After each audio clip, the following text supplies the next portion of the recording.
What's scary isn't always what you can see. Most people think wars are fought with guns, bombs, and soldiers. But some wars are fought inside people's minds. During the Cold War, America became obsessed with control. Not just military power, control over information. The news people trusted, the stories they believed. And according to one of the most controversial allegations in U.S. history, the CIA may have secretly influenced parts of the media. That alleged operation became known as Operation Mockingbird. World War II ended, but peace didn't last. A new conflict quickly emerged, the Cold War. America and the Soviet Union became locked in a battle of fear, ideology, and influence.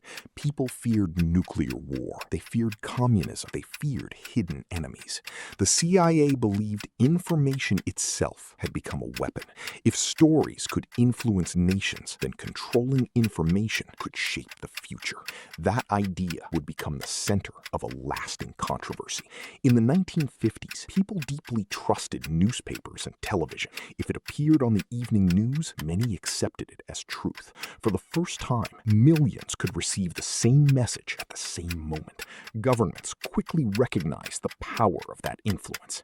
Among the journalists working in crowded newsrooms was Thomas Reed, an investigative reporter who believed journalism should challenge power, not serve it. Then, one night, a government official handed him a classified folder. His search for answers began. As the Cold War intensified, information became a battlefield. According to later reports and testimonies, the CIA developed relationships with journalists and media organizations in different parts of the world. The goal, supporters argued, was to fight Soviet propaganda. Critics saw something far more troubling. Because when intelligence agencies influence information, the line between truth and strategy becomes blurry, and the most effective propaganda rarely feels like propaganda. It feels normal. Thomas Reed began noticing strange patterns, stories disappearing, identical narratives appearing everywhere, questions nobody wanted to answer. One rainy night, a mysterious phone call pushed him deeper into the mystery. Soon, his apartment was filled with files, photographs, notes, and recordings. The more he investigated, the more uncertain everything became. And that's the danger of secret operations. Eventually, nobody knows where truth ends and manipulation begins. The Cold War ran on fear. Fear of enemies, fear of nuclear destruction, fear of losing control. Governments understood that fear could shape public opinion.